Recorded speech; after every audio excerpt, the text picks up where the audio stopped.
300 పైన కేసులు వేశారు. ఉద్యోగాలు ఇవ్వడానికి వీలు లేదని, రిక్రూట్మెంట్ చేయడానికి వీలు లేదని అవన్నీ అధిగమించాం. సంవత్సరంలో డిఎస్సి పెట్టి, ఇంటర్వ్యూలు పెట్టి, అందరినీ పిలిపించి, కుటుంబాలతో సహా 16,000 కుటుంబాలు పిలిపించి వాళ్లకు నియామక పత్రాలు అందజేశాం. 1 ఇయర్ అయింది. ఉద్యోగాలు చేస్తున్నారు, పిల్లలకు బాగా చదువు చెప్తున్నారు. నిన్న మొన్న వీళ్ళొచ్చి మళ్ళా అవినీతి జరిగిందని పేపర్ లీక్ అయిన మాట్లాడే పరిస్థితికి వచ్చారు. ఇంతవరకు ఒక్కరు కూడా బయట వాళ్ళు చెప్పలేదు. ఎవరు రాజకీయం చేశారంటే గొడ్డలి పార్టీ రాజకీయం చేసే పరిస్థితికి వచ్చారు. ఆ విషయం మీరు గుర్తుపెట్టుకోవాలి. దీనిపైన కోర్టుకు వెళ్లారు. కోర్టు మళ్ళా చీవాట్లు పెట్టింది, కొట్టేసింది. కానీ ఇప్పుడు కూడా ధర్నాలు చేస్తారు. ధర్నాలు చేసే వీళ్ళు చేసే పనులు మీరు చూస్తే ప్రజలకు ఇబ్బంది కలిగించాలని ప్రయత్నం చేస్తున్నారు. ఒక తరాన్ని నాశనం చేశారు. ఇంకొక పక్క ఇప్పుడు జంజీ అని మాట్లాడతారు. వీళ్ళు జంజీ కాదు, గొడ్డలి జే. జగన్మోహన్ రెడ్డి గొడ్డలి. నేను ఒకటే చెప్తున్నా, మీరు చేసే అరాచకాల్ని ఎట్టి పరిస్థితుల్లో ఉపేక్షించే సమస్య లేదు. ప్రజల బాగోగుల కోసం ఈ ప్రభుత్వం అవసరమైతే కఠిన చర్యలు కూడా తీసుకుంటారని మరొక్కసారి మీ అందరికీ హామీ ఇస్తున్నా.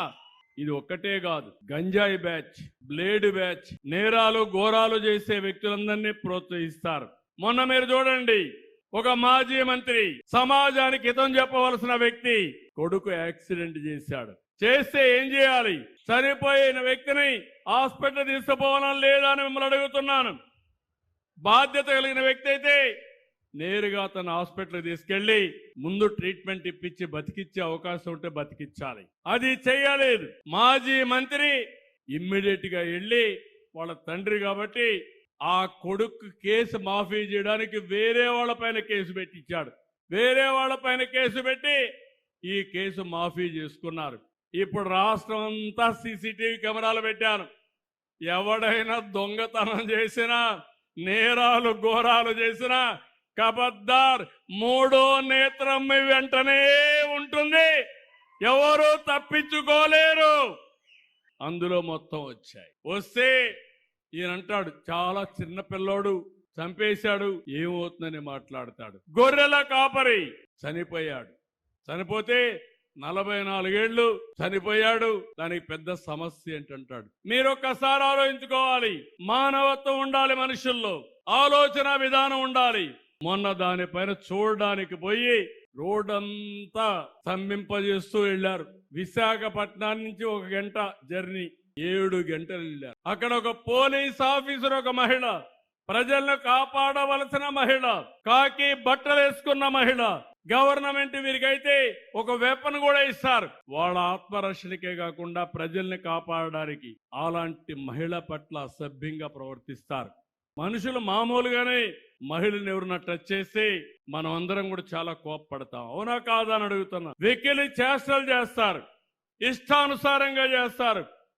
కడానావిడిని మాప్ చేసేసి ఇష్టానుసారంగా అసభ్యంగా ప్రవర్తిస్తే కనీసం కండెం చేసే పరిస్థితి లేకుండా పోయింది. నేను అడుగుతున్నా మిమ్మల్ని, పోలీస్ ఆఫీసర్కి, మహిళా పోలీస్ ఆఫీసర్కే రక్షణ లేకపోతే మీకు రక్షణ ఉంటుందా? మహిళలు మీరే ఆలోచించమని కోరుతున్నా. మీకు రక్షణ కావాలన్నా లేదా అని అడుగుతున్నా. గంజాయి బ్యాచ్ గాని, రౌడీలు గాని రెచ్చిపోతే మిమ్మల్ని కాపాడడానికి ఎవరుంటారని అడుగుతున్నా.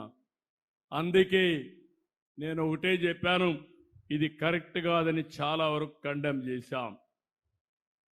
ఈ 2-3 సంఘటనలు మీకు ఎందుకు చెప్తున్నానంటే ప్రజా చైతన్యం చాలా అవసరం.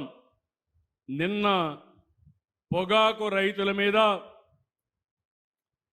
ఎక్కడైతే వెస్ట్ గోదావరి జిల్లాకి వెళ్ళారు, ఏలూరు జిల్లాకి వెళ్ళారు. ఏలూరు జిల్లాకి వెళ్తే నాకైతే ఆశ్చర్యం. ఈరోజు మీ అందరికి అభిమానం ఉంది, వచ్చారు. ఇప్పుడు ఎన్నికలు పెడితే చీరాలలో మొన్నటి కంటే ఎక్కువ మెజారిటీ ఓట్లు ఇవ్వడానికి సిద్ధంగా ఉన్నారు.